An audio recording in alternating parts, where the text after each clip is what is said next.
let's get started. The first one is personal development. Now, in illustrating personal development, Mr. Shelf, my teacher, started with money. You know, money's not the only place to start in talking personal development,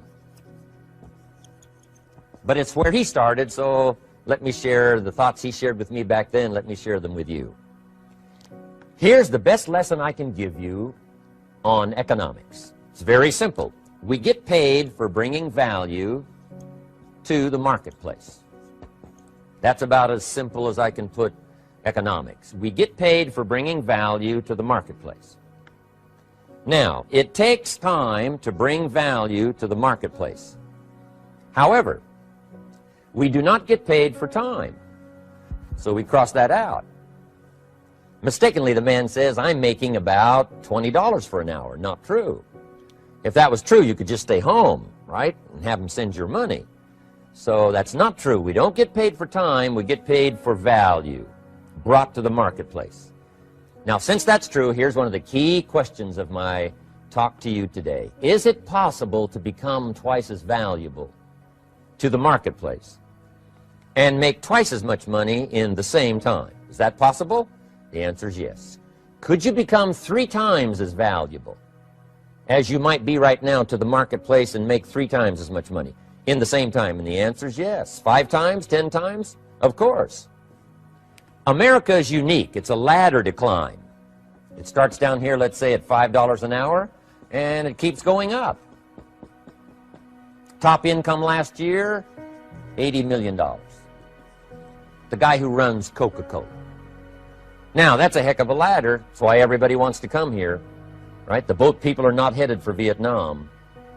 People haven't plotted and schemed for 50 years saying if I could just get to Poland, everything would be okay. Not true. Everybody wants to come to America. And the reason is because we've got the best wind ever blowing in our favor.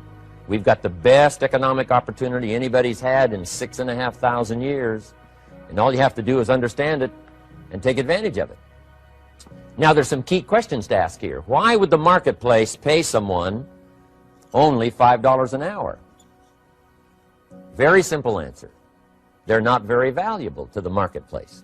Now, we must underline to the marketplace. This person might be a very valuable brother. Yes. Member of the family, valuable. Yes. Valuable member of the church, of course. Valuable citizen of the country? Yes. Valuable in the sight of God? No doubt. We're all of equal value in the sight of God. But if you're not very valuable to the marketplace, you don't get much money. You say, well, it shouldn't be that way. Well, then you got to start your own country. You know, this one's been in process for 200 years, and this is the best we've been able to come up with so far. But here's the key. You don't have to stay here. Now, there was a big debate in Congress last year that this $5 was not enough, should be 6, should be 6, should be 6. But we don't need legislation. 6 is already on this ladder. The next step up. You know, if you work for McDonald's, they'll pay you $5 an hour to take out the trash. If you whistle while you take out the trash, they'll pay you $6 an hour. So we don't need that legislation. You just need to take lessons on how to whistle. Have a good attitude. Now, as you begin to climb this ladder, why would the marketplace pay some people $50 an hour? Answer, evidently, they must be more valuable to the marketplace. 10 times more valuable. And is that possible for someone to be 10 times more valuable and earn $50 an hour instead of 5? And the answer is yes. That's what America is all about. Now, why would the marketplace pay some people $500 an hour? Evidently, this person must be much more valuable to the marketplace. That's what's important to understand, to the marketplace. And would the marketplace pay one person $80 million for 1 year's work? And the answer is, of course. If you helped a company make $1 billion, would they pay you $80 million? I'm telling you, it is possible. And that's why America is so exciting. That's why this financial ladder is so exciting. It's possible for all of this to come true for all of you, no matter where you start. As a student in school, just getting started out there in the workplace, This is all possible for you. Now, Mr. Schoaf gave me the clue on how to climb this ladder as high as I wanted to climb. Now, we're talking primarily economics here. There's a lot of other ways to become valuable to your family, valuable to your friends, valuable to the community, valuable to the team, right? Valuable to the team effort, valuable to the concert. But here's what he said to me. In climbing this ladder economically, all you have to do is work harder on yourself than you do on your job. Once I heard that, it made sense to me. I kept hoping that everything else would change around me, found out that if I went to work on myself, worked on my skills, worked on my language, if I became better than I was each year, if I grew in skills and language and vocabulary and competence, then I would become attractive to the marketplace. Not very long ago, a company called me and said, Mr. Rohn, we're expanding internationally. We'd like to have a bit of your expertise to help us. Would you give us a bit of your time? We'll add some millions to your fortune. And I said, okay. And I thought later, isn't that interesting they would call me? Then my second thought was, of course they'd call me. Who else would they call? I can get the job done. Now, what a contrast for me, farm boy from Idaho, raised in obscurity, parents of modest means, broke when I was 25. How come I would get a telephone call and someone offer me a lot of money to help them in expanding around the world? Simple answer, evidently. Something happened to me between age 25 and where I am today. And I can tell you where it all started.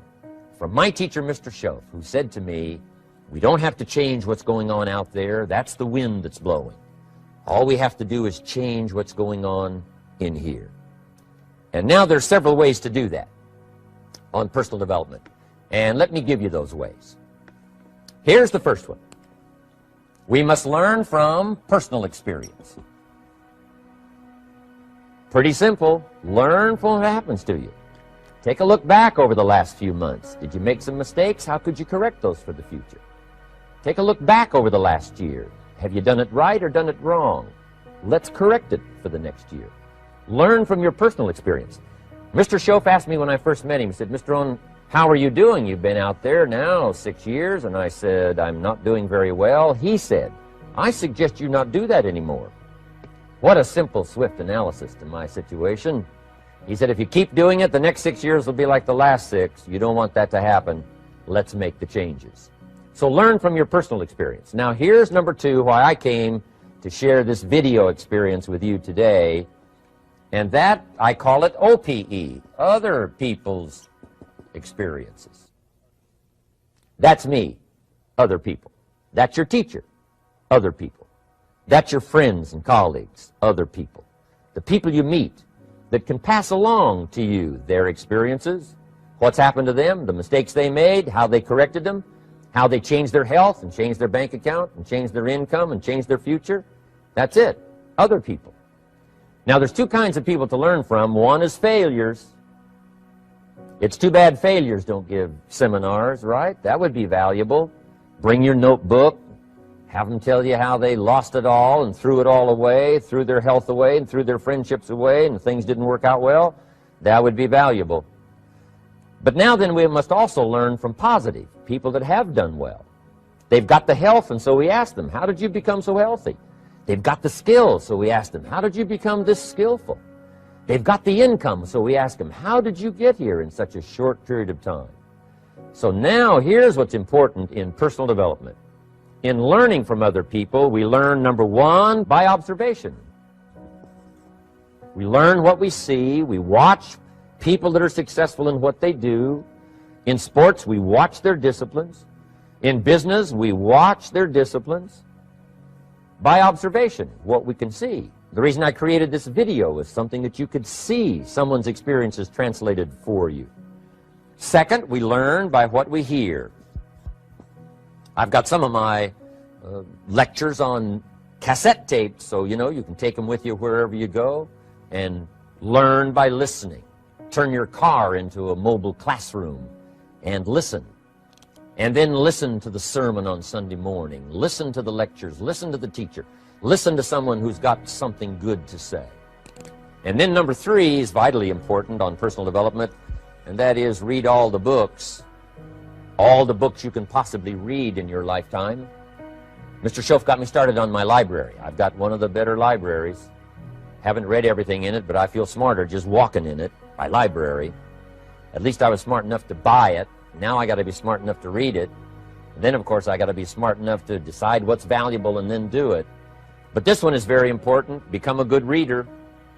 Some books that helped change my life. Mr. Schoaf recommended, of course, the Bible. And my parents made sure I was a pretty good scholar by the time I was 18. That's been so beneficial for me, drawing from those illustrations, reading about those stories, people who made it and people who didn't make it, and what the difference was. And then other books that helped to really change my life. One called Think and Grow Rich by Napoleon Hill. And then a book that helped me become financially independent by the time I was 31. And that book is called The Richest Man in Babylon by George Clason. And I'm going to share a little bit of that book with you when I get to financial independence today, our 3rd subject. But I started reading the books, attending the classes, making sure that I got in front of people that had something good to say. And then I started keeping a journal. One of the major things my teacher taught me was to keep a journal. He said, don't trust your memory. If you hear something good, just make a little note and write it down. Now, at first I took, notes on pieces of paper and torn off corners and backs of old envelopes. And it didn't serve me well, thrown in a drawer. Then I learned to keep a journal, a bound copy of all my notes. So I would suggest you do the same. Things that impress you, a poem that impresses you. When you attend a class, some of the ideas that impressed you, jot them down. You read something in a magazine, right? Some ideas, take those out, put them in your journal. Keep a good journal the rest of your life. This will serve you well. My journals make up a significant portion of my own library. And if you saw my library and saw my journals, I tell you what you'd have to say. This is the library, and these are the journals of a very serious student. No wonder Mr. Rohn is invited to lecture and speak on his experiences around the world. So I want the same thing to happen to you. Value captured that you can resort to later, go back over it and review it, and let it become valuable to you. So that's my first subject, personal development. Work harder on yourself than you do on your job. Develop the skills, learn the lessons, take the classes, absorb all that is being taught to you these days. And then later on, of course, you can sort it out, what's valuable to you and how to refine it for your business and for your life and for your future. But the main thing is to get it and start this process of personal change, personal development. And let me say it one more time. If you will change, everything will change for you. You'll never be the same. You'll keep growing. As you look back on a few months, look back on a few years, you won't believe the progress you can make. Economically, your relationship with your family, your friends, and whether you're in sports or economics or whatever, I'm telling you, that whole process of committing yourself for personal change, personal value, can really make your life unique and worthwhile. Now let's cover the second subject, on setting goals. Mr. Schoaf gave me some tips on setting goals that changed my life forever. And I want to share those with you.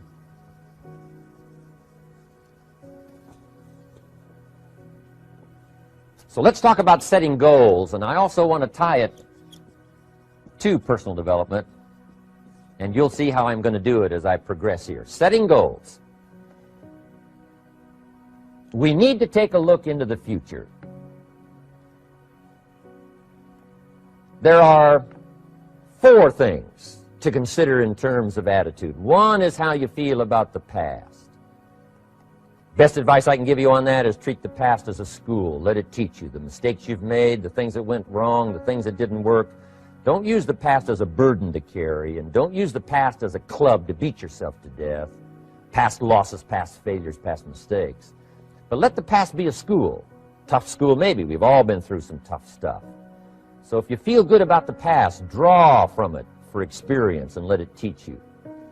Then next is how you feel about the future. We've got to have the future well designed. The future is called the promise. And here's what we teach in our leadership series. The promise of the future can be an awesome force for your own future. The promise of the future, designing the future. There's two ways to face the future. One is with apprehension, and the other is with anticipation. I promise you, in my travels around the world, most people face the future with apprehension. And here's why. They don't have it well designed. They've sort of left that up to someone else to fix. But here's the best way to face the future, with anticipation. And you can face the future with anticipation if the future is clear, if the future is well designed. And I would like to have you consider some thoughts with me that help me to really change my future by giving it some thought and some consideration. And here it is. In setting goals, it's very simple. Number one, decide what you want. You just take a little time. You sit down and say, what do I want? What kind of skills do I want? What kind of income do I want for the future? What would I like? Where would I like to go? Places I'd like to visit. Habits I'd like to acquire. Skills I'd like to have. You just take a little time to think about what you want. Economics, friendships, people you'd like to meet, places you'd like to go. You just take some time. And then I suggest, when you've thought about what you want for the future, make a list. Just jot it all down. It's really a very simple process. And then here's number three. Keep all the old lists. I'm telling you, this served me so well, keeping my old list of goals. I look back now 10, 20 years ago at goals I set, lists I made, and I smile now because here's what I thought was so important, 20 years ago. Now some of those things aren't even on my list. I've got a new list. I've grown. I've changed. I've matured.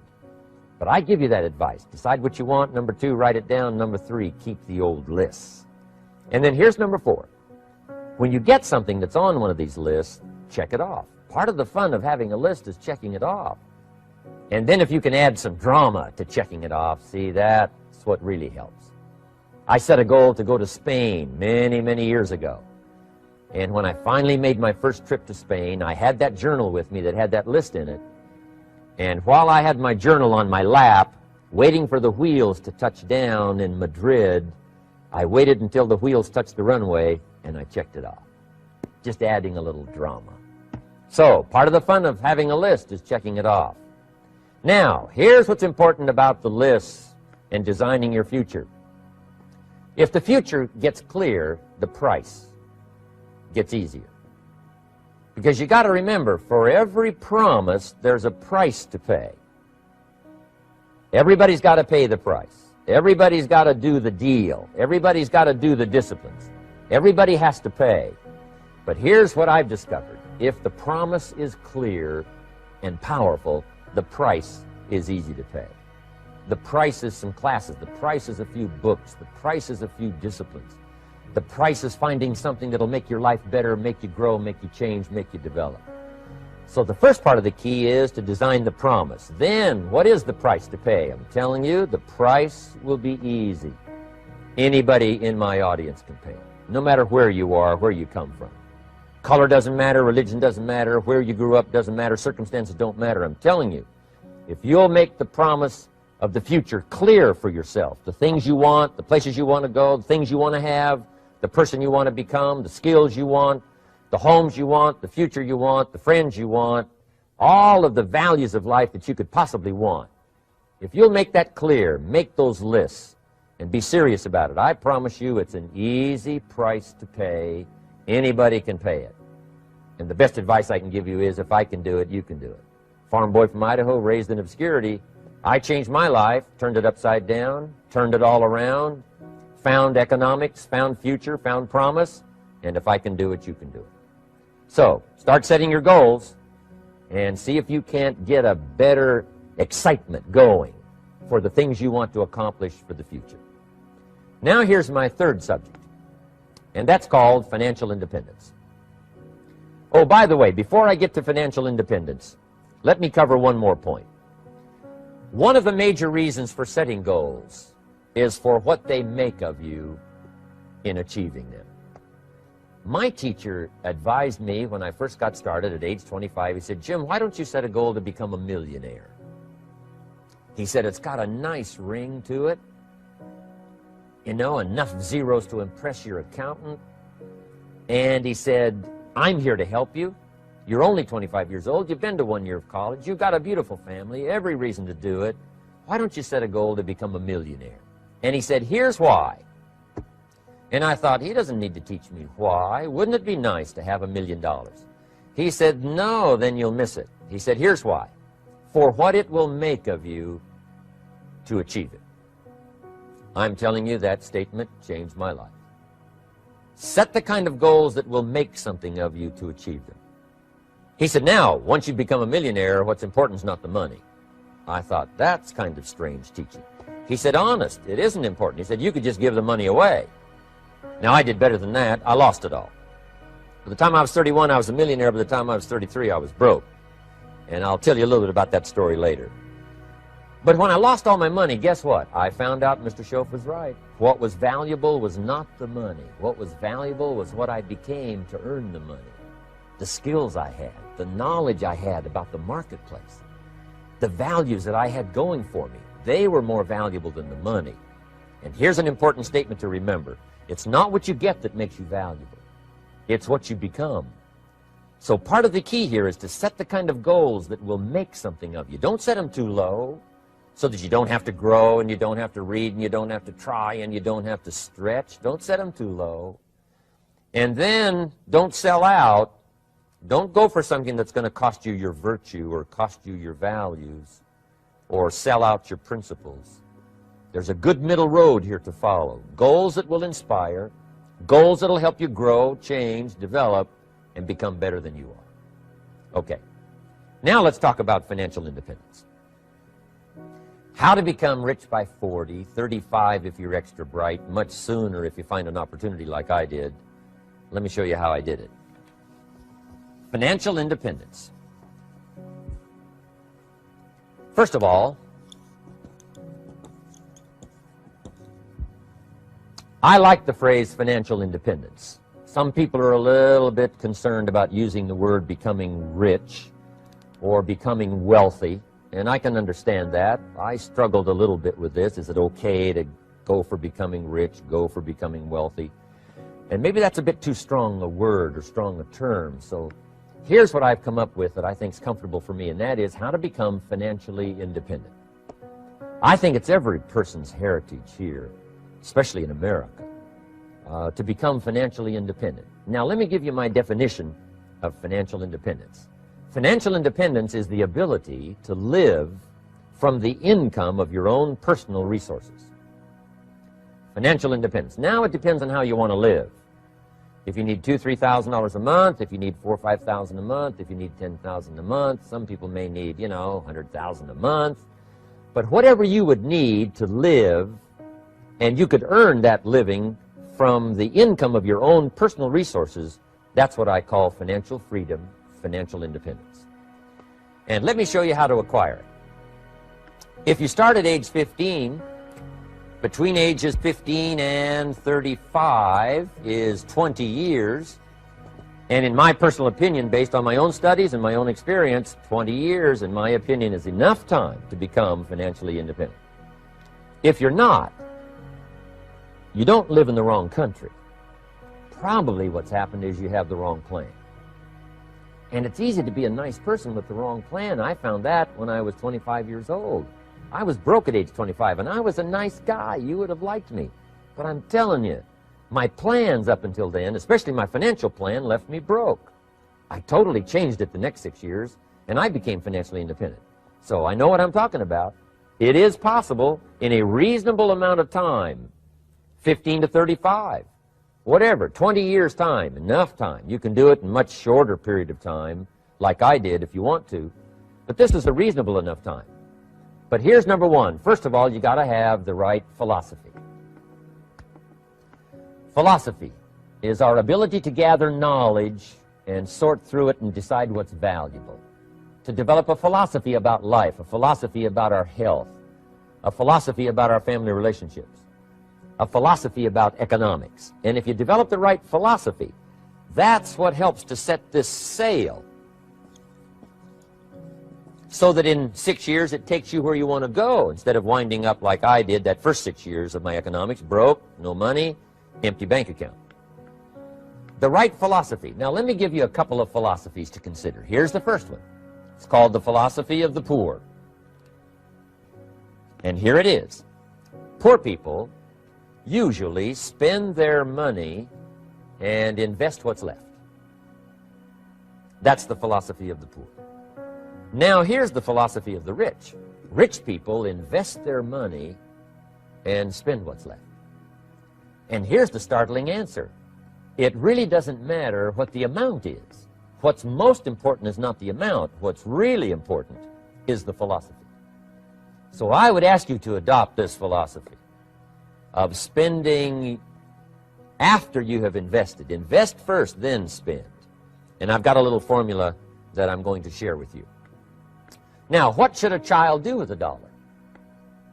I mean, there's a lot of debate going on, I'm sure, across the country on what a child should do with $1. Here's one opinion. It's only a child and it's only $1. What difference does it make? Well, in my opinion, it makes all the difference in the world.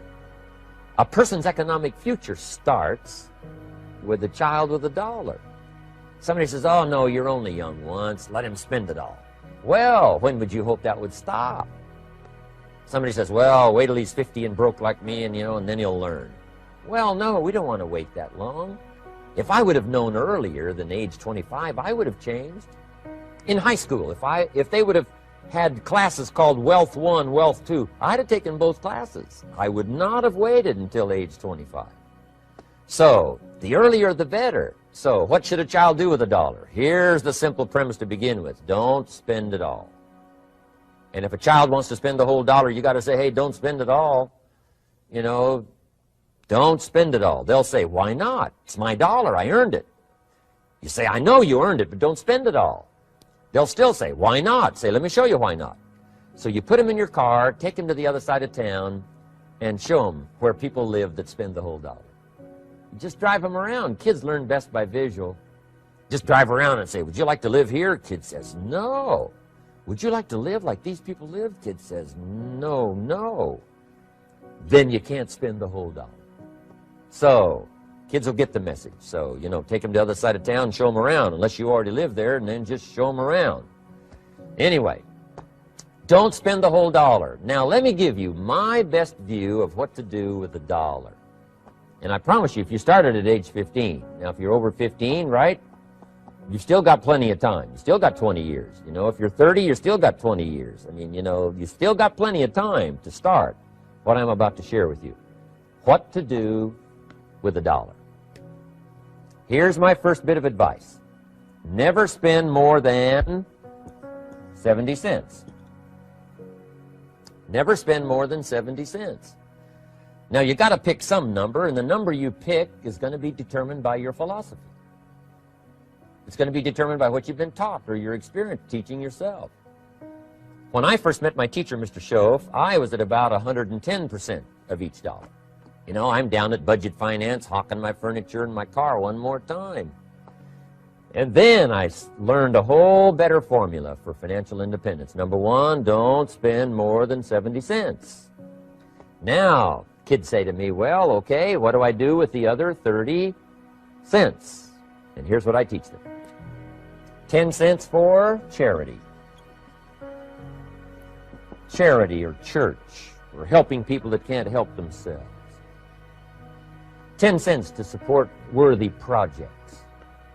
Projects that you feel good about. 10 cents out of every $1. It's called being generous with part of what you've taken out of society. Now, in my opinion, nothing teaches us character better than generosity. No class, no teacher, no book teaches character better than generosity. And the best time to start is when the amounts are small. And I know if kids learn these lessons well, they'll give a dime out of $1, help people that can't help themselves, support worthy projects. Or if you belong to a church, they teach tithe, piece of. That's very important. Now, because when the amounts get larger, sometimes it's a little more difficult. Giving 100,000 out of $1 million, someone says, oh, if I had $1 million, I'd give 100,000. I'm not sure. That's a lot of money. So the time to start is when the amounts are small. 10 cents out of the dollar. Okay, next 10 cents I call active capital. Active capital means do something to make a profit. Active capital. Set aside a portion of your income. Wages are okay, but I'm telling you, wages will make you a living. Profits will make you a fortune. So set aside part of your income as capital, called active capital. Any kind of project you can possibly think of, you can possibly come up with. I'm going to write a new book, I think, for kids. I think the title is going to be, Of Course Kids Should Pay Taxes. It's kind of an interesting title. In California, kids do pay taxes. When a child walks into 7-Eleven, buys something that costs $1, the proprietor says, give me 7 more pennies. And the child says, hey, what's these 7 pennies for? And the proprietor says, that's the taxes. Kid says, well, hey, I'm only 8 years old. Proprietor says, congratulations, you're my youngest taxpayer. Give me the money. So in California, where I live, kids do pay taxes. Big question is, should they? And my book will answer that question. Of course, kids should pay taxes. Nothing is for free. If you want to ride your bicycle on the sidewalk instead of in the mud, you got to pay the 7 pennies. Nothing is free, so we all have to pay. So, 10 cents out of your living, out of the money you earn, set aside for capital.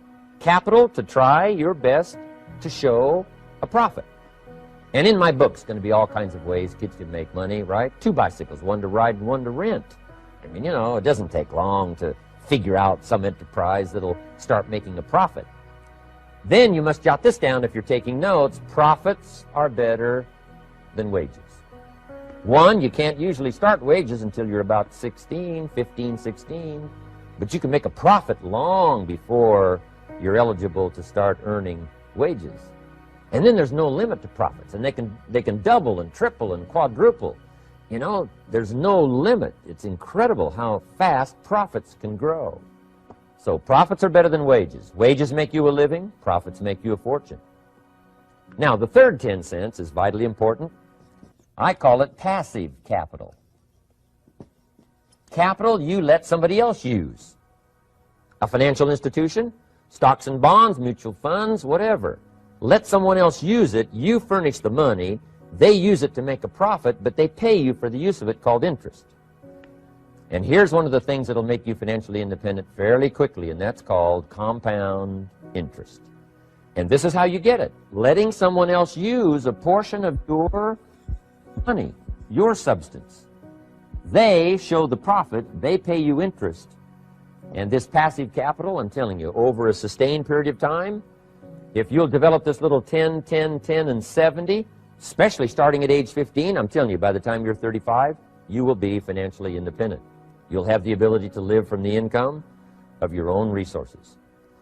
And then one more point on passive capital. There's a Bible philosophy. I'm an amateur on the Bible. But there's a Bible philosophy that teaches the borrower is servant to the lender. And if you want to be in a powerful position as you grow older, finally when you become mature, maybe have your own business, things have worked out for you for the future, the position you always want to be in is the power position. And that's called the lender. The lender is the power position. So if kids learn early enough, and then you ask them what they'd like to be when they grow up, I'm telling you, once they understand, they'll say, well, one of the things I want to be is one of those lenders. That's the power position, not the spender. No, you'll be pitied the rest of your life if you just become a spender. You got to become a lender. And I think this is the one formulas to follow. 10 cents out of every dollar. Let someone else use it. Be the lender, power position. Then try to show a profit. Can't we teach our children how to take $1, search the neighborhood, find a broken wagon, pay $1 for it, bring it home, you know, clean it up, sand it until it's clean, paint it red till it shines, straighten out the wheels till they're true, take it back to the neighborhood, sell it for $5? Anybody can do that. Now, does the child deserve $4 profit? And the answer is yes. Society now has a mended wagon. And that's what America's all about. Finding something, touching it, making it better, making a profit, taking part of your resources, helping people who can't help themselves. Let someone else use it to make a profit. Some projects require more capital than one person has. Exciting. and then let them pay you for the use of it? America's had this philosophy now all these years. Communism has taught all these years capital belongs in the hands of the state, not in the hands of the people. We've been teaching all these years capital belongs in the hands of the people, not in the hands of the state. And we turned out to be right. Capital in the hands of the kids, capital in the hands of the people. Enterprises that make a profit, enterprises that grow. It's the hope of our future. So that little simple formula, I hope, will help you. Now, one more key on financial independence, and that is attitude. Attitude. Here's number one. I used to say, I hate to pay my bills. My teacher straightened me out on that. He said, let's see, Mr. Rohn, what you hate to do is pay $100 on an account and reduce your liabilities and increase your assets. I said, well, no, not if you look at it that way. He said, well, it all depends on how you look at it. So wouldn't you love to pay your bills, reduce your liabilities, increase your assets? You got to have that kind of attitude. I found out the same attitude about taxes. I used to say, I hate to pay my taxes. And Mr. Shoaff said, well, that's one way to live. But don't you understand? Taxes is how we care and feed the goose that lays the golden eggs. Wouldn't you want to do your share? Someone says, yes, but the goose eats too much. Probably true. But hey, we all eat too much. We all need to go on a diet. Better a fat goose than no goose. So I finally became a happy taxpayer. Now, I think taxes are too high, so I'm working to get taxes lowered for our economic future. But then whatever they turn out to be, I gladly pay and do my part, because that's what makes the whole system run, each of us doing our part. Now, I want these three subjects to be valuable for you. I want them to have meaning for you. I want you someday to be financially independent. I want you to have the personal development so that you feel good about yourself. If I had a chance to meet you someday, I'd like to have you show me the list of goals that you've got started and say, Mr. Rohn, here's some I've already checked off. Here's the books I'm reading. Here's what's happened. I'm developing the skills. I'm better this year than I was last year. I've got more self-confidence. My skills are developing. That's what I want for you, and that's why I took the time to come and share in this video message with you. I do seminars all around the world, but this is one way that I can reach out and touch you in case you can't come to my seminars wherever I am. Maybe this video will reach you somewhere, and it'll have an impact on your life. And what I'd like to do is later hear about it, a letter, phone call, or to have a chance to meet you in person. And now I'd like to leave you with these 4 questions called questions to ponder. These questions were valuable for me, and I want to make them valuable for you. Here's the first one, why? We all ask why we should work this hard, why take that many classes, why go to school that many years, you know, why take the notes, why read the books, why work that hard, why put yourself through the push-ups and the disciplines, why? Good question, why? Best answer to why, I think, is the second question. Why not? Why not see how many books you can read, how many classes you can take, how many skills you can develop? Why not see how valuable you can become to the marketplace and to your friends and to your family? Why not see what you can make of yourself? Why not see how far you can go, how much you can see, how much you can earn, how much you can share? Why not? That's the heritage all of us have, in America especially, is to see what we can make out of our lives now that we've been given this extraordinary opportunity. Now, my third question I'd love to ask you in person. But since I can't do it in person, I want to ask it of all of you. But I want you to take it personally. And my third question is, why not you? Why not you? With good self-esteem. Why not you starting to change and setting goals? Why not you starting to make progress toward financial independence? If I can do it, you can do it. I wished I had a lot more testimonials here today besides mine. A whole steady stream that would come by and tell you their story. Someone who started with nothing, finally run a big enterprise. A mother who was on welfare, now she owns her own business. In addition to my story, I wish I had a lot more. And if all of them told their story, guess how they would probably wind up their story? They'd probably say, just like me, why not you? If we can read, you can read. If we can change, you can change. If we can figure it out, you can figure it out. If we can turn it around, you can turn it around. There isn't anything you can't accomplish. That's what those testimonials would say. And so I want to say it to you personally. Why not you? You've got the brains, you've got the stamina, you've got the vitality, you've got the interest, you've got your life ahead of you, you've got the future. You can do it. If anybody can do it, you can do it. If one of us can do it, hey, we all can do it. And now here's my last question. Why not now?